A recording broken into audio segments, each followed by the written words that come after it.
Hello, upper middle browsers. Dukes here, coming at you from my peaceful Mar Vista backyard, more of a Chattahoochee patio, here with my beautiful lime tree.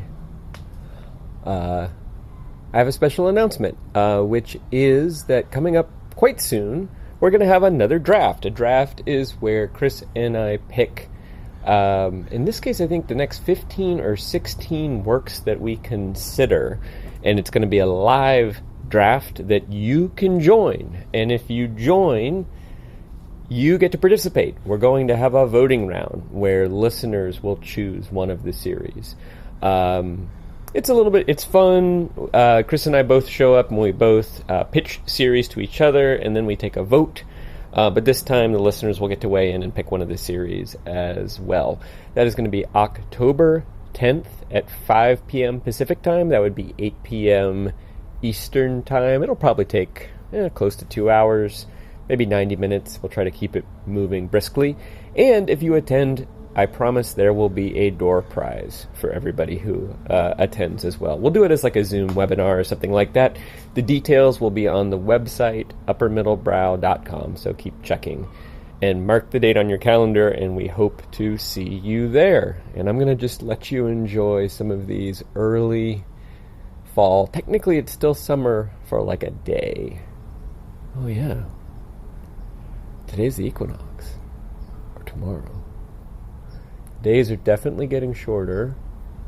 The nights are definitely getting cooler. And while sometimes I find that depressing, I actually had a nice, long, sunny, warm summer, and I'm looking forward to some cooler weather.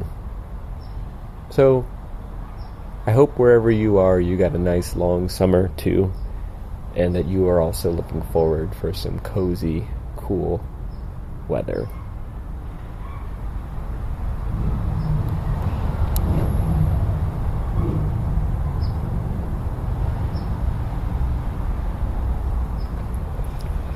On with the show.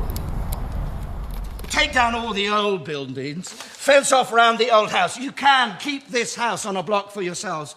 Still get great views to the river from the back bedrooms. Chop down the cherry orchard and... Chop down? Excuse me, young man, but do you have any idea what kind of rank garbage you were talking?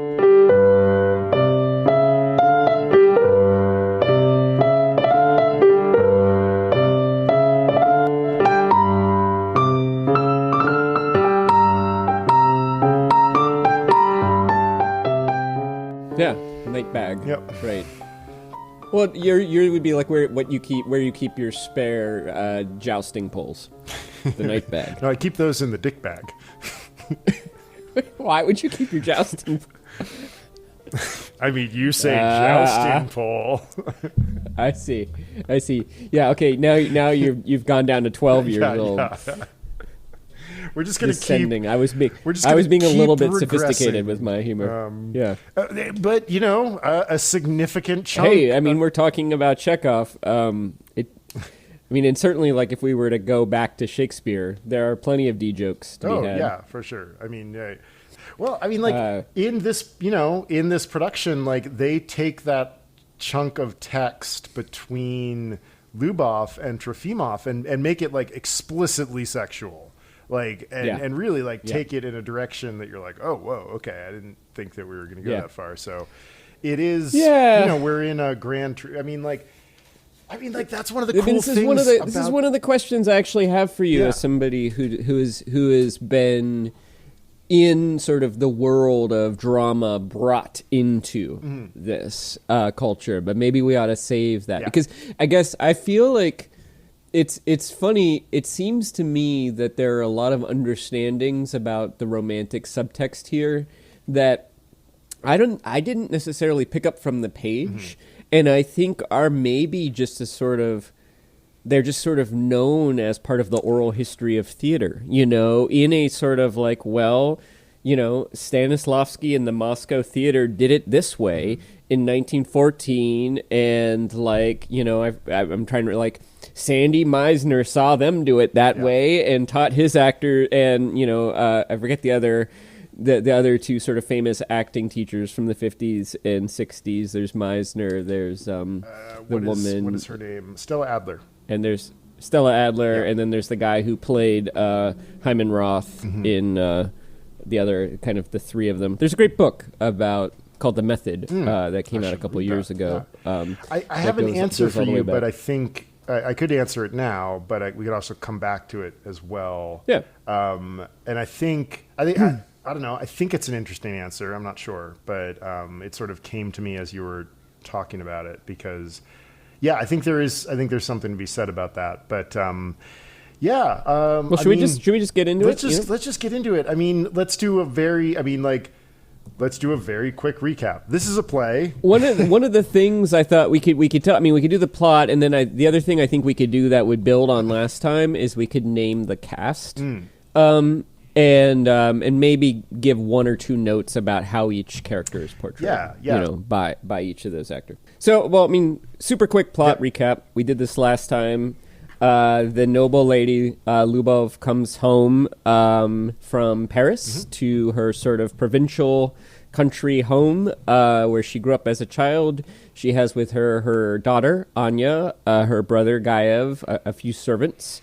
Waiting for her is Lopakin and and her stepdaughter, Varia.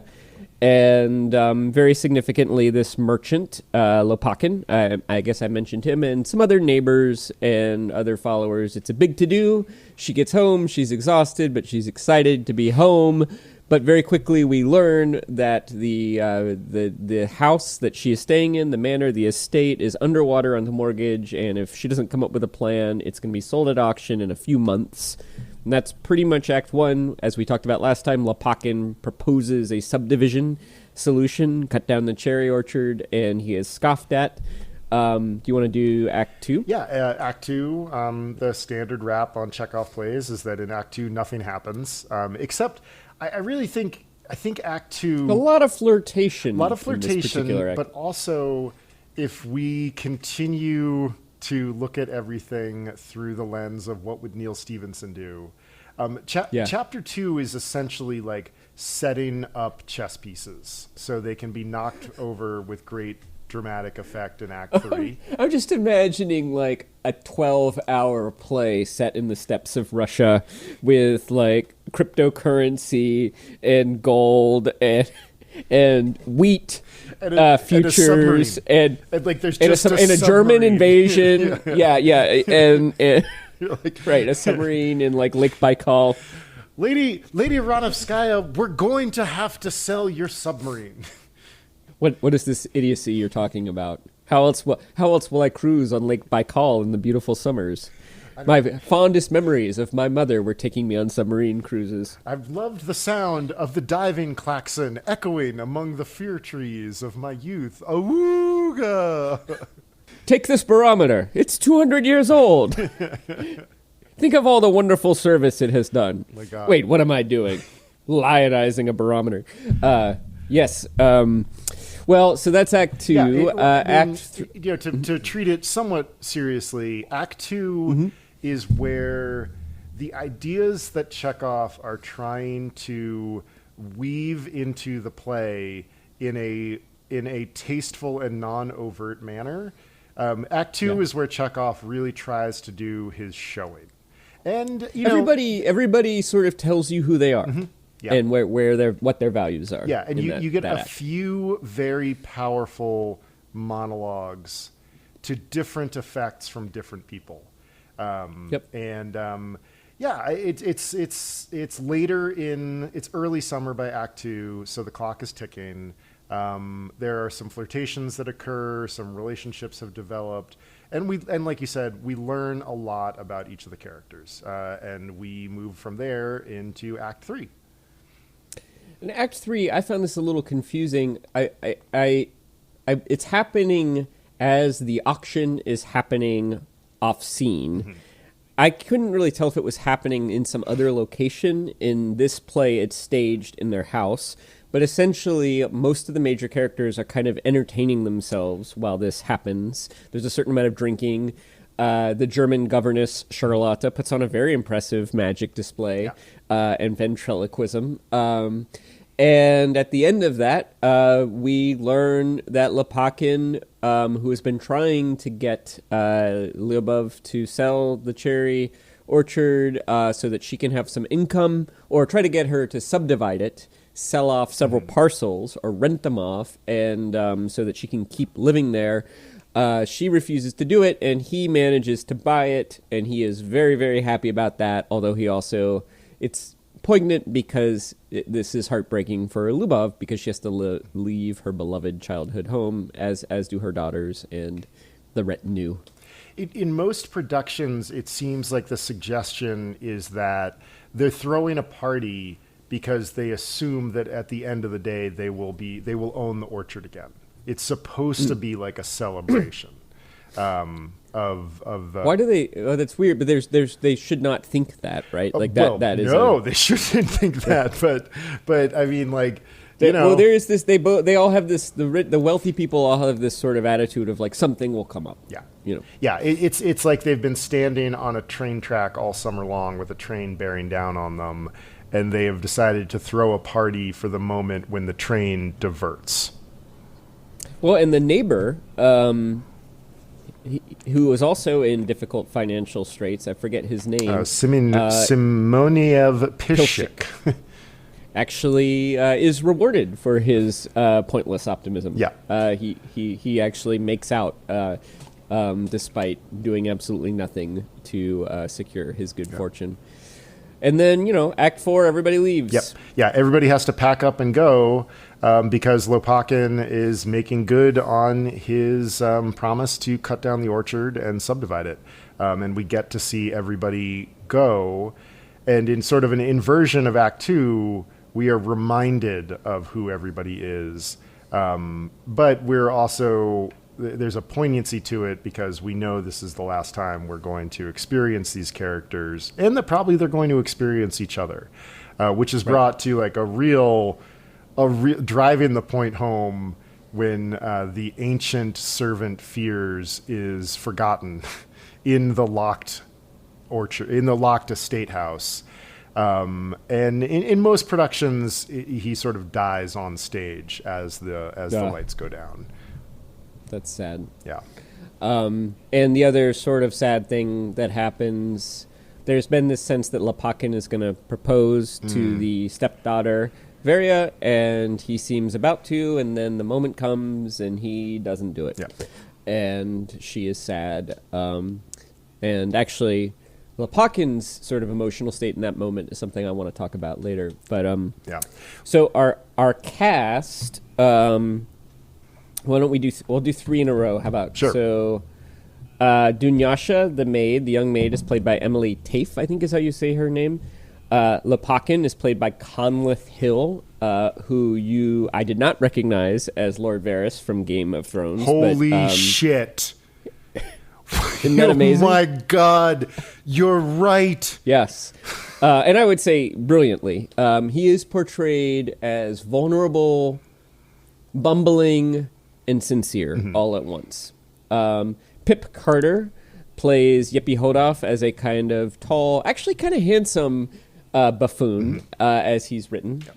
Charity Wakefield plays Anya, our ingenue, and sort of, she's where like the hopes and dreams of the future are kind of located by other, usually male characters.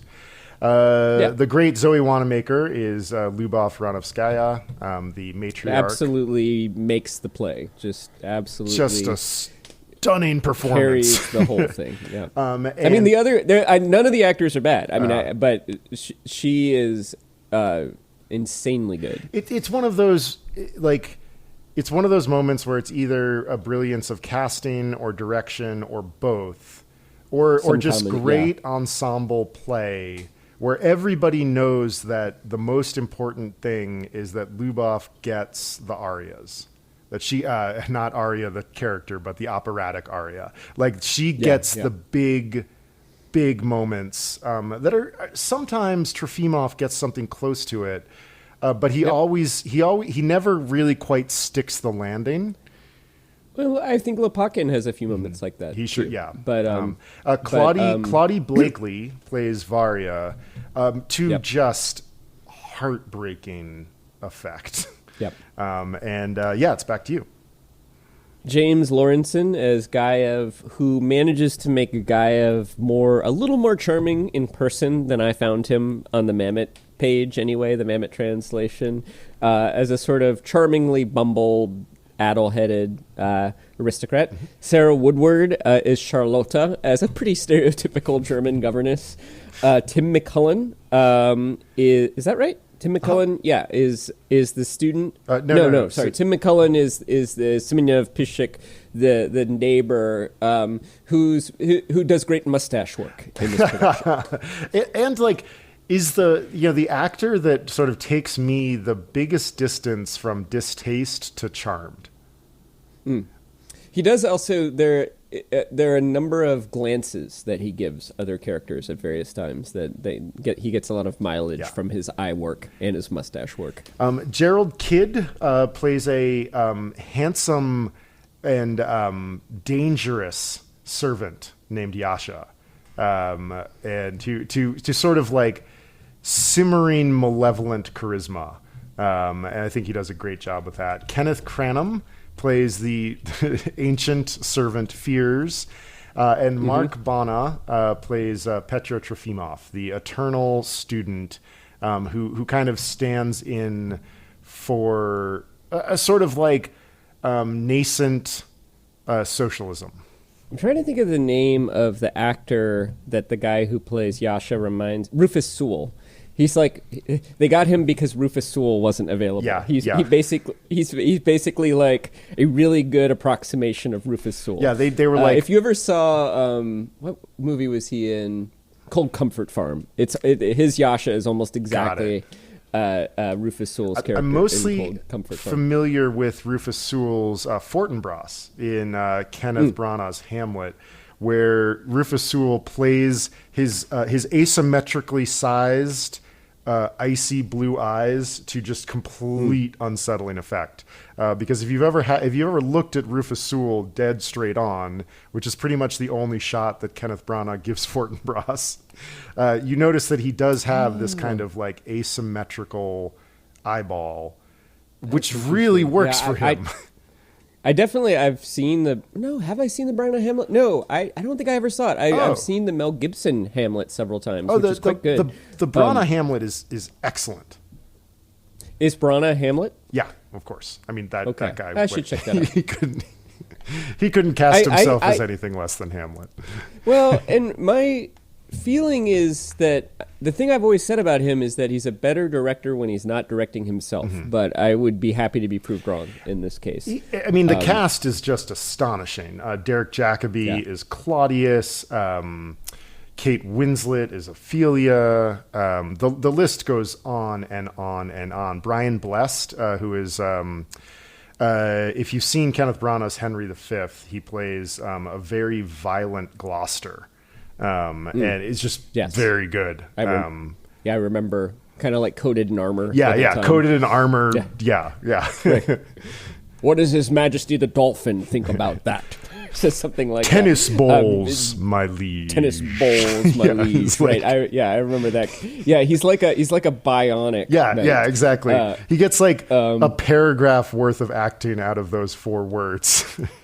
But anyway, Mark Bana, who plays Petya Trofimov as a Scot, the perpetual student who is not yet 30.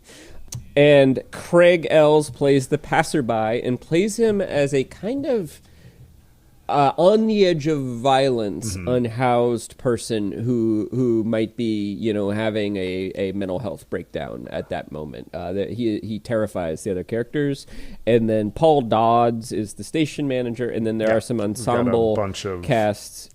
Other people. And then our adapter is Andrew Upton, and our director is Howard Davies. And I also think probably worth mentioning is Bunny Christie, the designer, because the design is very specific. Yeah, it's so good. Let's see. I mean, you, I think, have the first I think you have the first question written Well, down. we already started talking about this, Yeah. but my question for you is at least, and I have an example of this, and maybe we could do a scene study, but I found Lubov, as portrayed by Zoe Wanamaker, to be much more charismatic than the way I read her on the page. And part of it is that she's just exuberant, and she's home at one point.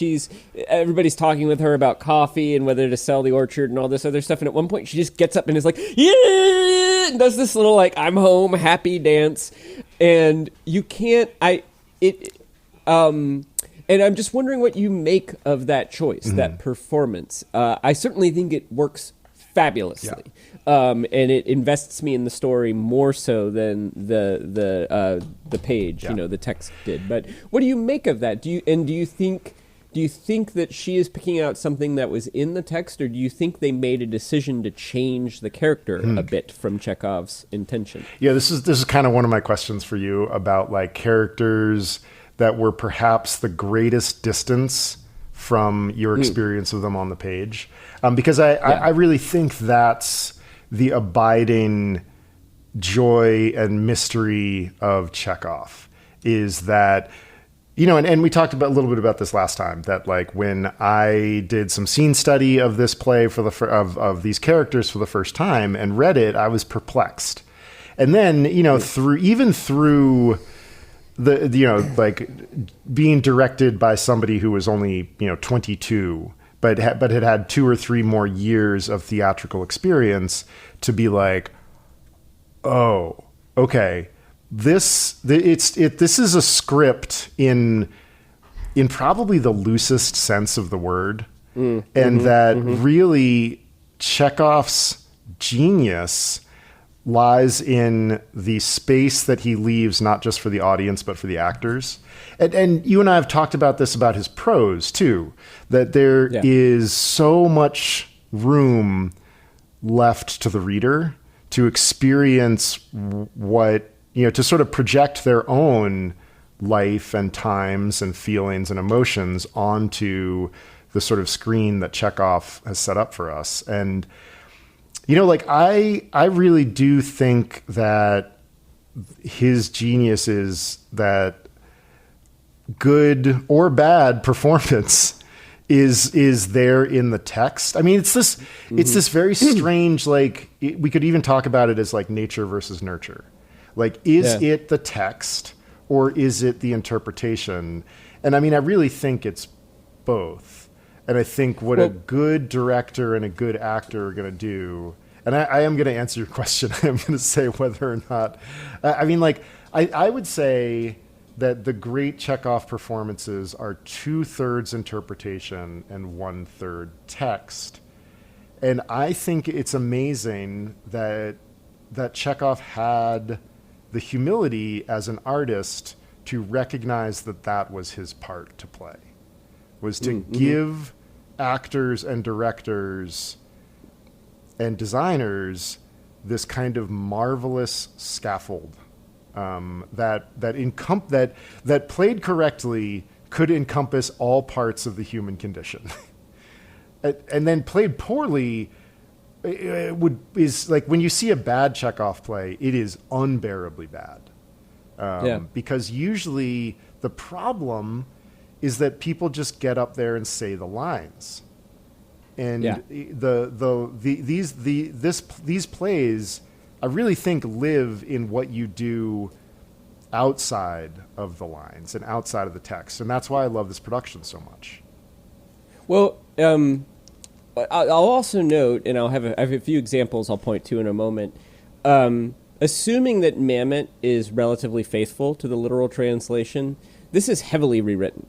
The language is heavily modernized. And I was thinking about it. You could do it with Shakespeare, but you wouldn't get away with it because you'd lose things like there's a method to his madness. That Shakespeare's language is so poetic that even though the trouble with Shakespeare for a modern audience is it doesn't sound like people talking the way we're used to people speaking English, so that can create a barrier. if you were to then translate it into modern English, there's no way you could preserve the poetry and the brilliance. But since we're translating, what's there to say that you can't translate Chekhov's Russian into modern English? Just as easily as you could have translated into 1907 English. And if you do that, you get things like bloody bollocksing, bloody hell, which Lopakhin goes on that rant one time because, they're not listening to him about this or that. Or other moments, the whole thing about, you're still a virgin too, where Lubov really teases the student hardcore, probably as revenge for the day before he took her to task, in the prior act for being an aristocrat and things like that in a way that was deliciously awkward. And so I think that's part of what's going on. But I'm also curious, as somebody who's seen productions of this, my sense was they took a lot of liberties with Lubov. Yeah. And do you agree with that, or is this pretty much in line with how Lubov is portrayed? I mean, they're all So I think what you get out of casting Zoe Wanamaker in this particular role and allowing her to do what she does is like Zoe Wanamaker's face can look like it's about 8 years old and can also look like it's about 80 years old.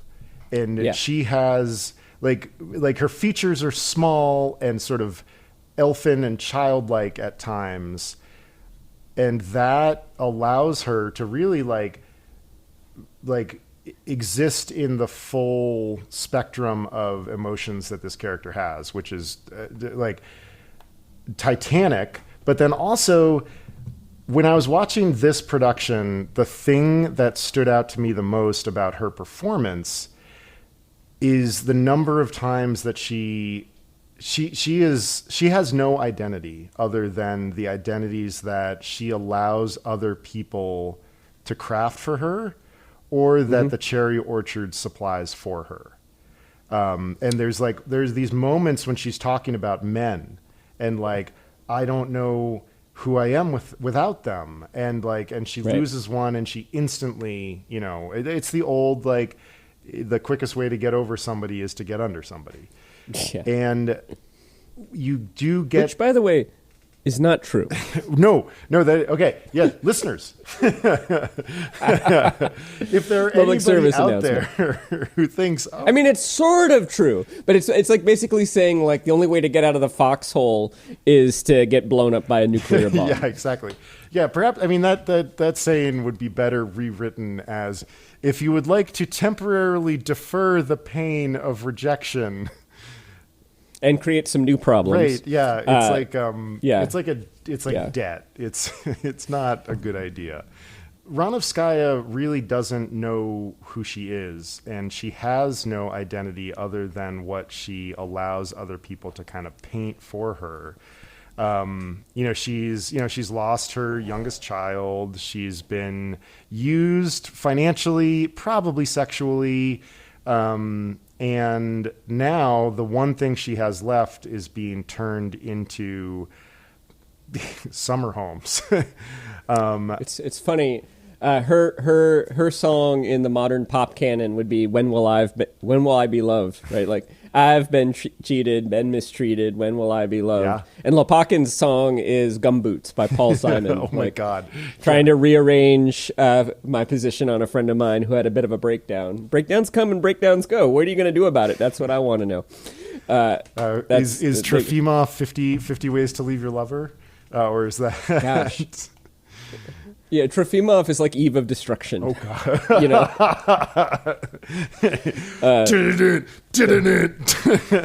Well, I'm talking about the Barry Maguire folk song. Oh, not the Metallica. Not the Metallica, right. What I would actually say, though, is that I think Zoe Wanamaker finds another identity for Lubov. In the book, her kindness comes across. But she, to me, seems really mopey. And this... Zoe Wanamaker's Lubov does mope a little bit, but she also has got this tremendous vitality, and she takes pleasure in everybody around her. Yeah. Fears, both her daughter, her stepdaughter, she's constantly like kind of cuddling with Anya and with Varya. She's sort of kind to the servants. Even though Lopakin is kind of a fly in the ointment, she's still generally kind with him. Even though Trofimov is kind of a fly in the ointment, she's still generally kind with him. At one point she tells him off, but then she apologizes and sort of wins him back. Yeah. You know, and there's just that moment where the neighbor says, "Did you eat frogs in Paris?" And she says, "I ate crocodile." Yeah. With this just like delicious relish of like, and I think that to me it creates this identity for her that I didn't see on the page, which is an ability to allow community to buoy her in the midst of difficult circumstances too. And I'd love to do a short reading to sort of illustrate this. I also think they made a change and they amped up the drama. And this is Lopakin first laying out his scheme of how they're going to save the cherry orchard. This is sort of he's starting to explain it to Lubov. They've been back for like 20 minutes. Yeah. Like she's been like literally on a tired. train. She's having her coffee from Paris. She doesn't really want to. Yep. Rent them at that price, and I assure you, by fall, not one plot. You won't have one plot left. You'll rent them all, which is to say one thing, and that's congratulations. I congratulate you because you're saved. Fine land, deep river, put in a sand beach. And what it is strikingly perfect, all right? You clear the land, the old buildings, the house will have to come down, but it's served its turn. Yes, you cut down the cherry orchard, and then... Cut? Excuse me, cut? We'll have to cut down? If I may, in this whole province, I can't think of... Sister... It's all right. What is there? The one thing of note happens to be our cherry orchard. No. It's no. All that it is big. One crop of cherries every 2 years, and who buys the crop? No one. It rots. It's all right. And then Gaev says, even in the encyclopedia, that cherry orchard. Okay, so that's where I wanted to stop. Yeah. And then the other thing I'll note is that in a page or two later, it is Gaev. It's 2 pages later. Lopakin is still going on about this plan, and at one point, Gaev just cuts him off and says, "What vicious nonsense you speak." So it's Gaev who says that. Now I'm going to play you the audio of the National Theater version of this scene. Subdivide the cherry orchard and the land around the river into lots. Subdivide and build holiday homes. See, holidays are the future, trust me. Subdivide and people will pay for a little bit of the motherland they can call their own. A, there's a huge seasonal rental market. B, there'll be second homeowners. And 3, there are groups of owners taking shares. Now, they're the main avenues for now. Concentrating on that alone, I estimate I can clear you a guaranteed income of 25, 30K a year. Oh, pong. Clear. Pong. After tax. I don't quite understand you, Yamal Alexich. Holidays. Leisure. Here, now, this place. 2,500 rubles per annum per quarter-acre block. Get it on the market now, and I guarantee you by autumn you won't be able to move for holiday makers. In a word, thank you, Lopakin, we are rich. See, you people are on the perfect spot on the river here. Nice, deep bend, fishing, sailing, swimming. Little bit of a tidy up over the summer, little things. Take down all the old buildings, fence off around the old house. You can keep this house on a block for yourselves. Still get great views to the river from the back bedrooms. Chop down the cherry orchard and Chop down? Do you... Excuse me, young man, but do you have any idea what kind of rank garbage you were talking? The utter nonsense. 25 this on little bits of that and all marketeers in autumn. A fence here and a bend in the river there. Chop down our trees.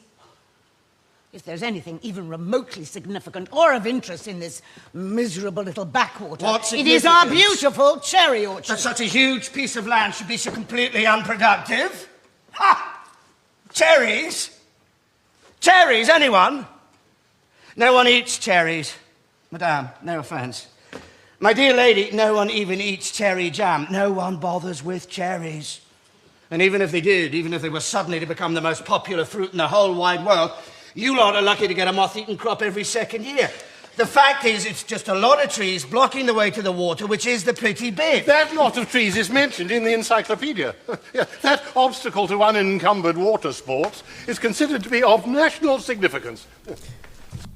So I'll stop it there. You know, it's pretty much the same, but a couple differences I note, and one is the antagonism between Lopakin and Lubov is much stronger. And it's even in the script, and it is Lubov who says this is idiocy, this is nonsense. In the version that we just read, she's wrapping her head around the idea. She's like, "What? Cut the cherry orchard? No, you can't. What?" She's kind of behind, and in this one, she's like, "Cut the cherry orchard? What nonsense!" You know, and it just amps up the drama between those two. And I think the heart of this play, to me, and I sensed it when I read it, but I really see it, is the relationship between Lopakin and Lubov. Yeah. And so I think this is better, but it does seem to be taking some liberties with the translation. And that's in order to achieve it. And that's what you... Okay, so let's see. It's really... I mean, like, we can't really talk about Chekhov without talking about Shakespeare. And I think you're so right, where it's like, no, you can't change the language of Shakespeare. But since we are so far removed from that world and that experience, the problem with bad productions of Chekhov is they just read what's on the page. Yeah. And if you did that with a Shakespearean play, it's a disaster. It's just like, it's a bad poetry reading. And what you have to look for is those clues where you're like, oh, he wrote half a line, and then the next character finishes the line of poetry. So that line, there can't be a pause there. That's 10 syllables that has to be read in the meter of the play. And then, you also begin to, it depends on your interpretation of the character to how Hamlet is going to say words to Polonius. Is that about Polonius, or is that about Hamlet? Is Hamlet pretending to be mad? Is he mad? And you can do that with these plays, with the Chekhov plays, in a way that I think, because it's close enough to our experience, and it's close enough to sort of a flavor of play that we probably are used to seeing in high school. Like, if you've seen your high school's production of Our Town, you're like, ugh. Yeah. And if you have seen a good production of Our Town, you are still dealing with the trauma. And I think that the reason why I like this production so much is that everyone commits. And the director commits. Like, Act 2 opens with Dunyasha and Yasha very clearly hooking up in the field outside the barn, and Yepikodov sort of stumbling upon them. Rousts them. Yeah. Right. Yeah. And, I think we've talked about this before, that the times that I've been in productions of Chekhov plays that have really worked, I think a few weeks ago, you and I were talking about football. I think we were talking about soccer, and we were kind of talking about why Lionel Messi is such a different player. Because you either make space as a football player, or you're either a playmaker, so you're passing into space, you're either a defender, you're containing players, you're containing the ball, or you're a goal scorer and you score goals. Lionel Messi somehow reinterprets the soccer field every time he's on it in a brilliant way. And he can see the things that we can't see. And a good director of Chekhov is like, you know what this needs? For the sexual tension of this whole production to pay off, Yepikodov, who loves Dunyasha, needs to stumble upon her doing something inappropriate with this cad, Yasha, that is suggested. And then it makes sense that he pulls out the gun, then you're sort of like, oh, okay. I mean, it's still stupid, but it's not as random as it reads. There are a lot of lines that when you read Chekhov, you're like, this doesn't make any sense. And then in a good director's hands, you're like, oh, that was a joke. Like, that's like half of the stuff that Gaev says that on the page comes across as mean in this production. And I wonder how much of that is also just the translation to idiomatic language, too. That you have so many choices about how to translate this literal phrase that, you know, I worked on this video where we interviewed somebody who was speaking either Russian or Ukrainian, and he said, you know, they always say that life is not a walk in the woods. And my editor said, you know, he looked at that translation, we had it as a lower third subtitle, and he's like, let's just make that life isn't a picnic. And I was like, oh, you know, and he was a good enough, and he didn't speak Russian, but he was a good enough, he had a good enough literary mind to recognize what the gesture, that there was a Russian equivalent to life is no picnic, you know, and that he posited that the expressions were roughly equivalent. And I think a good translator is making all sorts of decisions like that all the time, too. And I like the decisions that our translator for this one I think this is a really good... The reason I picked the Mammoth for these two, you know, there is a better acting text that, like, that I think is probably, like, if you're going to pick something to actually mount the production, would be the translation I would use. The Mammoth is interesting because it's so far from the original, it feels like. He takes some real licenses with it. And I think you'll really see that in Vanya. But, you know, like, once I got to see Ben Kingsley do a directing masterclass, and it was something like, Ben Kingsley does a directing masterclass of Waiting for Godot. And I was like, I have to go see that. And so he gets the actors down into the stage. They've prepared. They've got their parts memorized. And he's just sort of like, okay, show me what you've done. And they kind of do it, and it's sort of okay. It's Waiting for Godot, but they haven't really done anything with it, so it feels pointless. Yeah. And he kind of stands up, and he sort of looks around, and he like leaves the stage and comes back with a mop, a dust mop, and a broom. And he hands one to each of Vladimir and Estragon, the actors playing them. And he goes, do it again, but this time I want you to clean up. Yeah. And it just took off. And all of a sudden you were like, oh, these are friends stuck doing a very tedious thing, and the reason they keep saying this is because there's nothing else to do. And the fact that he was able to see that in that moment is like what we were like, oh, that's why Ben Kingsley is like such a great actor, such a great director. And I think Chekhov plays that do that like they come up with things to do that aren't in the text, but that suddenly elevate it into what feels like real life. I mean, the reason Chekhov on the page does not read like real life at all. And then Chekhov on stage, you're like, oh shit, this is the way that we talk. Yeah. Yeah. Well, and again, I think part of it is that Andrew Upton made a very specific decision to be more colloquial in the translation and more modern. Another one of those moments like that is when Lopakin is sort of like maybe going to propose to Varya, even though he doesn't, and then Charlotta escorts Gaev out of the way to give them privacy, and there's this moment as they're walking off where Gaev just says, oh, you know, where he realizes what's going on, you know.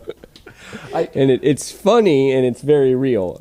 You know, I think I was so perplexed by your dislike of Gaev the last time we talked, because I have this Gaev in my brain, this particular Gaev who is a buffoon and who is a jerk, but you get the sense that like he's kind of harmless, but he's also not harmless at all. Like he is your very awkward uncle who doesn't stop talking. No, he's Uncle Dick. Well, I hope Uncle Dick isn't listening. Uncle Dick doesn't listen to Upper Middlebrow. But I also don't. I don't feel like I saw that charm in Gaev. I did see Lopakin's charm. I did see the student's charm. I saw Lubov's kindness. which I think comes across on the page. But again, I think they're making, and maybe if you look really closely, there are these clues there. But I wonder how much of it is looking really closely, or how much this is what I was alluding to earlier, which is this sort of oral history of the theater, right? That if you're brought into the theater community, you perform this in drama school, and you were directed. And you were directed by people who were directed, probably performing this play at some point themselves, and they were directed by people, and they are full of this knowledge, like, okay, this is Lubov's character, And I mean, I think one of the choices that both Mamet makes and that I think they make in this one, I think my interpretation, the reason that Lopakin does not propose to Varya is not because he chickens out. It's because he actually loves Lubov. I think you're right. And I think this... And I think in this... Yeah. This production really sits on that. And I was like, as I was rewatching it, I was like, oh my God, Jesse is right. There's a moment where she says, don't you want to propose to her? And he says, to be honest... Oh, I don't know. Yeah. And I think what he bites off is, to be honest, you're the one I love. And then even there's a moment where she says, okay, well, are you going to propose? And he says, not without you.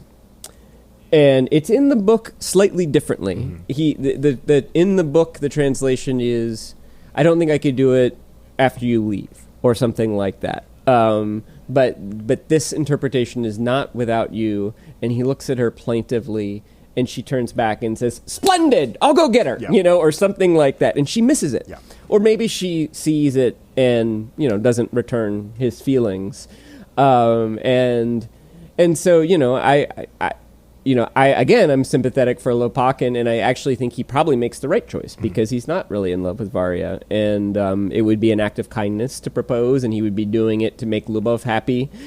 I think he respects Varya, and would be doing it to kind of help her out too, to be a good dude, essentially. But that was a really powerful moment for me in this, and I think it really came across in this performance too. And I would say I watched it again today, and I got a little choked up at that moment. To me, that was the most plaintive. Watching that moment, and then for me, the moment that kills me is Varya like collapsing onto the ground afterwards. I mean, the reason I love Chekhov is for the poignancy of the missed opportunity. Like that's the thing that, and to kind of answer your question about like the sort of like theatrical, like the Chekhov theatrical industrial complex is like you never really see an okay Chekhov play. It's either fantastic or it's really bad. And so the kind of cheat code that I think that you're kind of alluding to of the like, people that are in the theater who sort of like assemble, like some like what has been done before. But I think actually the reason why you're seeing that is because the people who direct these plays well know that the way in is to do less, is to like both do more and do less. So like add in things that make the world bigger and more real, so like taking the wanderer and like taking from him, like on the page, like the wanderer is sort of somebody who comes through and asks Lubov for money. She gives it to him. And it's another reason for Varya to be like, oh my God. But it's a demonstration of her irrational kindness and behaving as though she has money when she, and there are multiple times, I think even Gaev says, like, Lubov has not learned that we're not rich anymore or something like that. There's she still has the habits of or something like that. I can still hear you, but I need to go to my bookshelf, which sadly my bookshelf has suffered an incident. I have a cheap bookshelf. This is like the opposite of Gaev's. Maybe I hope you can still hear me. But I have a cheap bookshelf, and the back panel of it doesn't really stay attached very well. And so there are times where it will become a flexible bookshelf, and a flexible bookshelf is no bookshelf at all. A flexible bookshelf is one that tosses its books onto the floor. But what I'm looking for is my book of E.B. White essays. Because there is a moment in Goodbye to 48th Street when, and I can't find it, so I'm just going to come back and reprise it. But in Goodbye to 48th Street, he and his wife are trying to move out of a New York City apartment.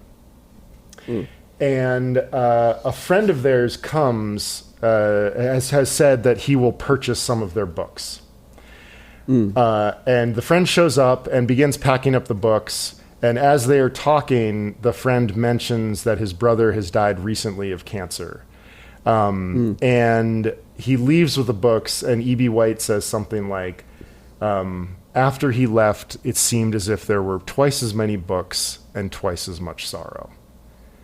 Yeah. And I mean, I'm just, and I think in this production, that bystander widens the world. You suddenly realize that the world is not okay. Like, it's not just the cherry orchard that's a problem. It is everything. And that is, and I really think that is, excuse me, I'm having some technical issues, but here I am again. I think, I'm really happy you're enjoying the production, because I think this production is such a way into Chekhov where you're like, oh. Well, and I'll to my credit, to past me's credit, I suspected that would be the case. That I felt like I was struggling with what was on the page a little bit. And I said this last time, I did pick up some of the themes. Yeah, I mean, you got page, the fact that Lopakhin probably is in love with Lubov, which is I was like, oh shit, I never even thought of that. And now I'm like, I really think that's true. Well, and I mean, what's the very first thing that happens in the play is he's woken up and he starts talking about how she cleaned up his bloody nose. And he is trying to save the estate for them because he wants to do something for her to help her to gain her regard, and it's not, you could say it's selfish, but it's also, he is legitimately trying to help, and he is legitimately flabbergasted, that they're not taking him up on it. And then when he realizes they're not going to go for it, the next best thing is owning the estate where his father was and serfed, and essentially at least becoming Lubov's social equal by becoming a landowner, which doesn't get him what he wants exactly. And nobody really gets what they want. The other thing, I think the other thing about this performance is that Trofimov still talks, I still find him to be kind of babbling, but there's a real... the performance is imbued with a kind of sincerity and nobility that where he doesn't annoy me as much in this performance. And there's also that moment where he and Lopakhin are sort of having their farewells, and the hands of says, a poet. And he says, I don't need Lopakhin tries to give him money. He's not having any. He's like, I don't need money. I have, my ideas. I have my youth. What I need is my galoshes. Right. And he eventually finds them, right. But then he says something like, I don't remember how he puts it to Lopakhin, but it's something like, I think you're completely wrong about everything, but you're still a pretty good guy. Yeah. And Lopakhin is moved by that, and I think he's moved by it because I think, that's all he wants from anybody in this play. He just wants Lubov and Gaev and everybody to just be like, you're a good dude, And I follow that story particularly well, and I think it's the heart of the play, and I think the two best performances were Zoe Wanamaker and Hill. He has an interesting first name. Conleth Hill.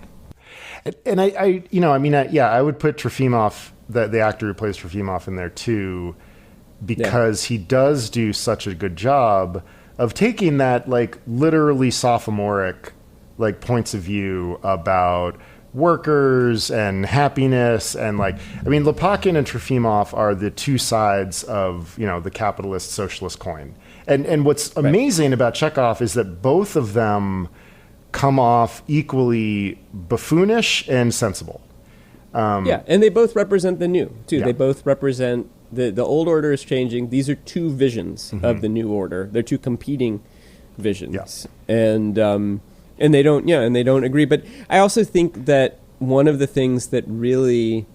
You get it a little bit in the book, but what just really comes across in this performance is these characters all, despite the fact that they're bickering, that they disagree, that they're unproductive, that they're kind of blind to each other's affections, that they're blind to each other's ideas, they all enjoy each other's company. And and there is something ultimately redemptive about it. Yeah. So even though it is tragic, I don't know what's going to happen to Lyubov and Anya. I kind of feel like they'll be all right. Maybe the cycle repeats. I don't know what's going to happen with Anya. I mean, somebody like that probably has to marry, or Gaev gets a job at the bank, which I'm like, why would you want Gaev working at your bank? Well, But- and Lepakin even points that out. He's like, he's not going to last. There's no way. He's lazy. He's a noble. He can't work. He's not part of the... Yeah, I mean, this is such a play about, like... And Lyubov and Fears are the two kind of stand-ins for the past. Fears the distant past, Lyubov the recent past. But the past. A question just occurred to me, and I think it can be my last question. Yeah. Of all the things we've considered on Upper Middle Brow, which story does this resemble the most? Something just flashed into my brain.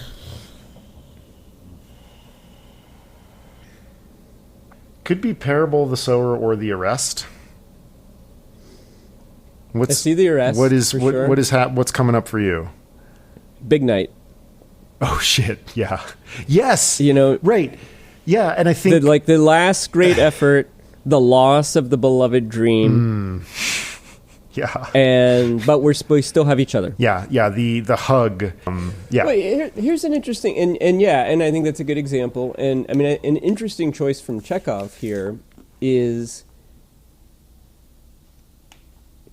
we've talked about the sacrifice, the blood sacrifice, right? Like, in The Kite Runner has a happy ending, but to get to the happy ending, basically in a serious drama, if you're going to get a happy ending, you have to put your characters through hell. Yeah. If it's a comedy, maybe not quite as much. It could be funny hell as opposed to like terrible hell. It could be embarrassment hell as opposed to like you lose your best friend, the Taliban. So that's one of the and what's interesting is that Chekhov has earned enough that he could give somebody a happy ending, right? Yeah. Like Lepakin is the closest, but he doesn't really get what he wants. He gets the means, perhaps, to get what he wants, but he nobody gets what they want in this play, and I think that's a really, really, except maybe Yasha, right? Like, because he gets to bang the maid and then bugger off to back to Paris, where he's got probably another lover waiting for him. And he is the crudest and probably least admirable character, particularly in this portrayal, since Gaev comes across as a bit more sympathetic. I guess the neighbor Pilchik, he gets his lucky break. Yeah. Which is it's almost like, but what do you make of that? What do you make of the sort of abandoning of the narrative physics? I mean, usually we like our characters, and it's painful to give them sad endings. And if we're going to, there's a temptation to at least give somebody a happy ending, and Chekhov resists that. I think there are a few writers. I mean, so like Grace Paley comes up with this quote that all people, real or imagined, deserve the open-ended possibilities of life. I might not be getting that totally right, but that's the idea. No, you've said that before. Yeah. And that word deserve is doing a lot, because deserve can mean, that it just means that you reap what you sow. And I think all of Chekhov, like the prose, the plays, like he kind of floats free of literary convention in everything. So like, it's like he's a rule breaker because he sort of like got the rule book and was like, no. And he's so facile with the principles behind the rules that he doesn't need to follow the rules. And there's a physics behind the rules, and that's what he's working with. The physics that he is playing with appears to be like the emotions of human condition. And you're like, how did you figure that out? I mean, he dies when he's 44. He dies younger than us right now, having achieved what he achieved. And it's like one of those things where you're like, okay, some people, for whatever reason, are given a direct conduit to the soul of humanity. And I think Chekhov was one of them, like Virginia Woolf is another. Shakespeare is one of them. Like, there are these people who just have that sensitivity in a way that like the rest of us can evolve, but he really had it. And so he's able to do things that in a lesser writer's hands like would just fall apart. Because what's happening at the end of the Cherry Orchard is that the narrative is unraveling. This narrative doesn't end. It just continues in the way that sad lives continue. Yeah. And you're like, he thought this was a comedy? It's also prescient too, because the optimism of the Russian Revolution is completely frustrated. It's a complete tragedy. Yeah. And, the liberation of the serfs was a true good, but everything after that, you're just replacing one czar with another, with a Politburo czar, what a great term. And everything is Politburo czar. Oof. It's just as oppressive as it was before. Yeah, no, Putin is just like a czar, and wields the same kind of power. And I'm ready to go trivia. I feel like I was curious about the moment that Lopakin announces that he bought it for you. Like, did that change anything for you about him as a character, or did it deepen anything for you about him as a character? Well, I just think they amped the drama up with all of it. But that was one of my favorite scenes on the page, too. And he's drunk, and he's wallowing, and he's smothering, and it's a moment where he doesn't come off the best. I thought that was true on the page, too, but it's also... I mean, in the same way that I liked it that Lubov was meaner to him, I think their relationship is sort of at the core, and so having them antagonize each other a little bit more makes it a better story. Yeah. I sympathize with him. I hope that if in a moment like that, I wouldn't gloat, but I totally get why he would. Mm-hmm. Yeah, that makes sense. So we've talked about how great this cast is. Many members of this cast have relatives who are also in show business. Oh, my God. To great acclaim. So which relative of one of the stars of this play won a major award in show business? A major award? You can't say major award without A Christmas Story, like leaping into... Oh, I don't know what Christmas It's a major Story award. I won a major award. One of the characters wins a lamp that is sort of a sexy leg lamp. Right. Yeah. I do. I've seen the photo of the sexy leg lamp. I didn't realize it was a major award. It's a major award. Okay. Yes. So which relatives of one of the stars won... Let me edit. A significant award in show business. Was it A, Sam Wanamaker, father of Zoe, won an Emmy for the pilot episode of the neo-Western TV show Lancer in 1971, which he directed. I need to go watch that. B, Ronan Hill, brother of Conleth Hill, won an Emmy for sound designing Game of Thrones in 2018.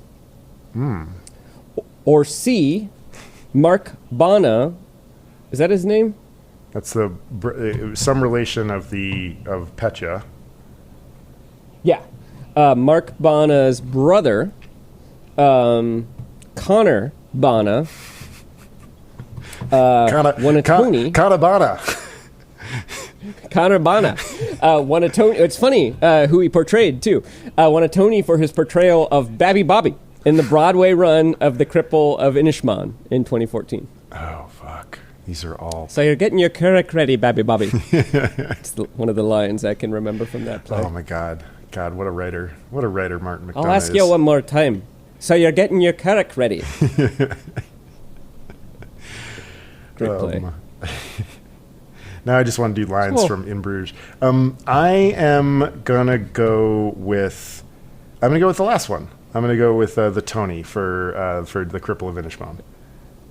It was B. Ronan Hill, brother of Conleth Hill, won an Emmy for sound design in Game of Thrones. The two brothers both worked on the same TV show, and Conleth Hill tells a story of how they were together when they filmed a scene in this one part of Ireland where they had both grown up near. Oh and it my was God, his that's sort amazing. of favorite moment. Yeah, that must have been incredible. I forget what it was called, but it was one of those amazing Northern Irish cliffs. In a scene with Daenerys, and I don't even know if Varys was there. And actually, Ronan won several Emmys for sound designing specific episodes of Game of Thrones. Yeah, I mean, the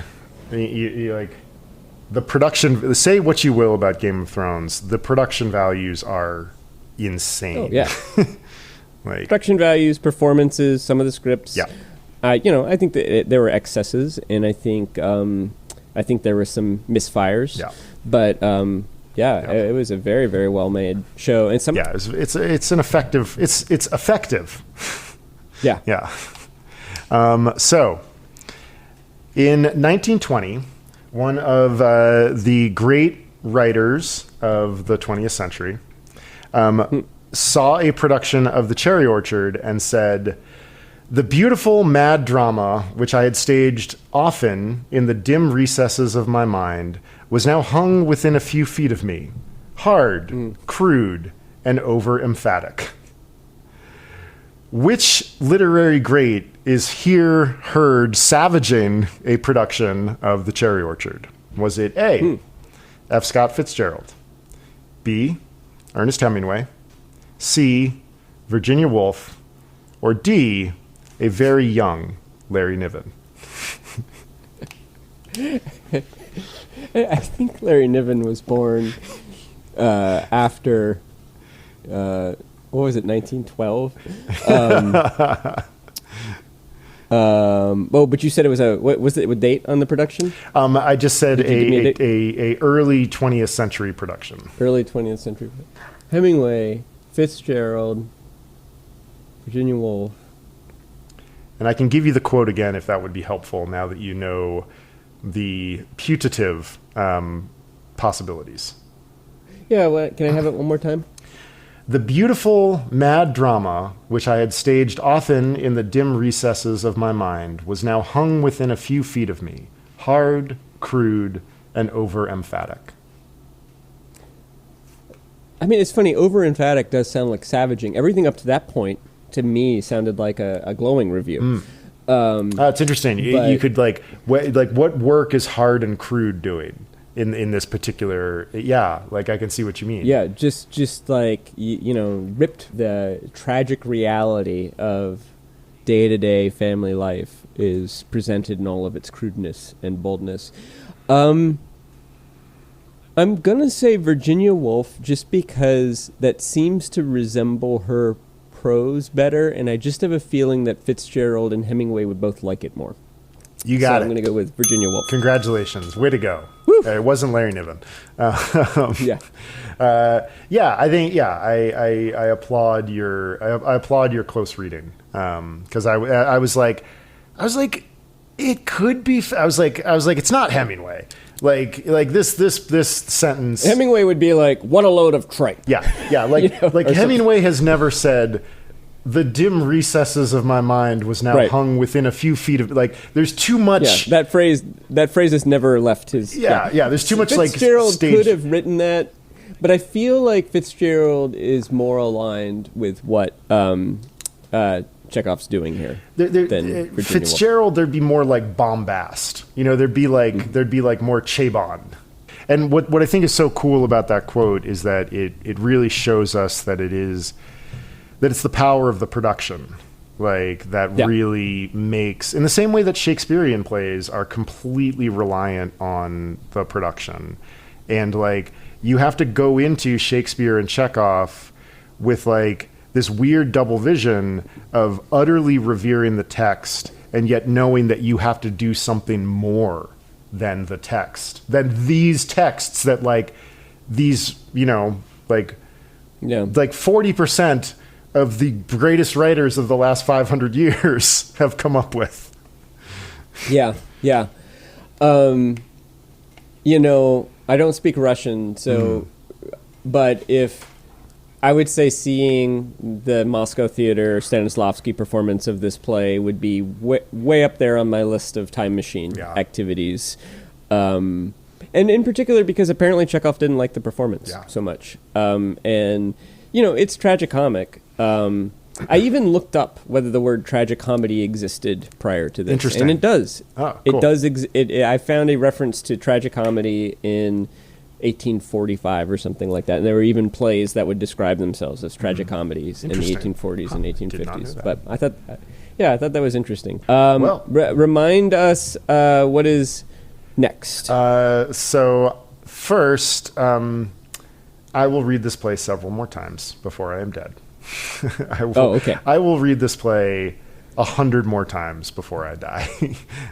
I don't know if I'll read it again. I would certainly love to see a live production of it. Yeah, when and you I'll see probably make that happen at some point. we should make a pilgrimage to see a good production or something like that. Apparently, Ian McKellen just wrapped up. I'm not sure if I got the dates right. Ian McKellen was in a production of The Cherry Orchard within the last few years, and I was like, oh God. It could have been Fears, or he would have to be Fears or Fears or Gaev, I think. Well, how about okay? So you will go see a production. Yeah, well, maybe I'll read it again, but I think I certainly would love to see a live production of this. Yeah. Well. Thanks for listening, everybody. Upper Middlebrow is a Small Point production. Chris Bagg and Jesse Dukes have a plan to save your estate.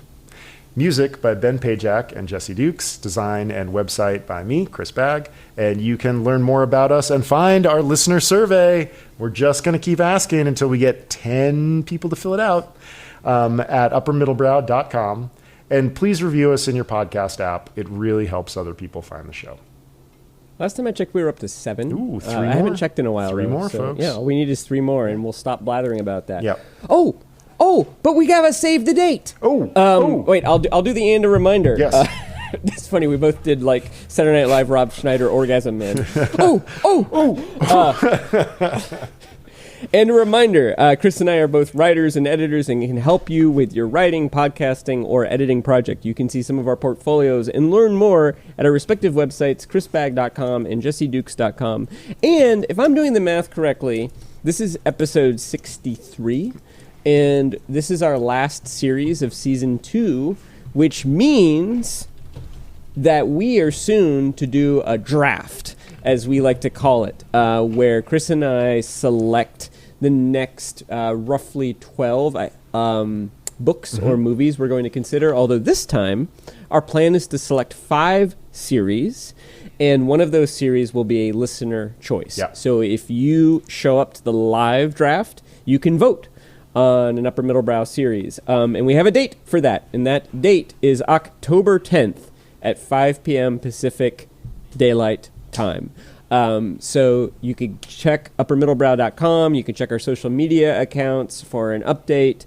Stay here, but at some point we'll put a link for how you actually participate in the live draft, where you, listener, can help determine the listener's choice series of a future Upper Middlebrow series. I'm so excited to hear about all of the things that we hear suggested. I've been thinking about this draft since the last draft, which was about this time last year. We were closing in on it. Listeners, choose carefully, because we're about to chart the next year of what you read. It will be about a year, because I think we're gonna pick about 15 or 16 works. Yeah. So that usually for us would be 32 episodes, and we do about 30, 32 a year. Yeah. But that's exciting. I'm really looking forward to it. Again, the date is October 10th, 5 p.m. PDT Stay tuned for details. You can always check uppermiddlebrow.com. The night of, I'm sure the link will be there if it's nowhere else. Speaking of Saturday Night Live and the Muppets, I learned last night that season 1 of Saturday Night Live had a recurring Muppets skit for all of season 1.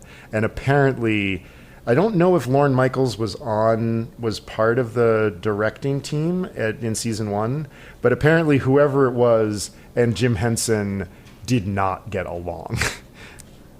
Lorne Michaels he's been there since the beginning. Yeah, there's a biopic, or am I mispronouncing We that? both are. I always thought We both are. It's biopic. Oh, well, I disagree. I think it's biopic, biographical picture. Yes. If you want to call it a biopic, you're welcome to. There's I'm no not going to standardization. describe people who are nearsighted as myopic. And so that is my way of getting around to that.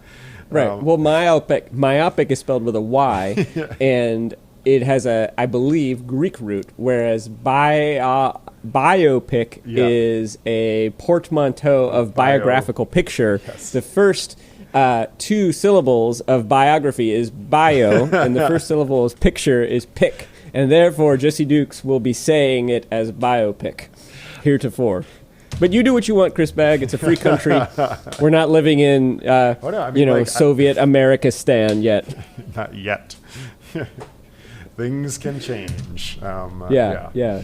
Oh, but what are we reading next time? We're reading Uncle Vanya. Yeah. I actually couldn't find a Mamet translation, so I found another translation that has a black cover. I can once again send you the link, but also, we could also. I mean, the other thing is like it might actually be kind of interesting to read like 2 different translations, and it might cause us some trouble in it. Have you already started reading?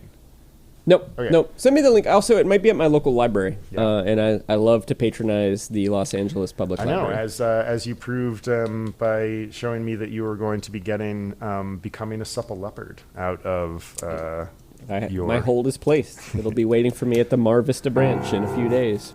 See you next time. Godspeed. Dogs gotta walk. Yep, Dogs gotta walk. Dogs gotta walk. Dog speed.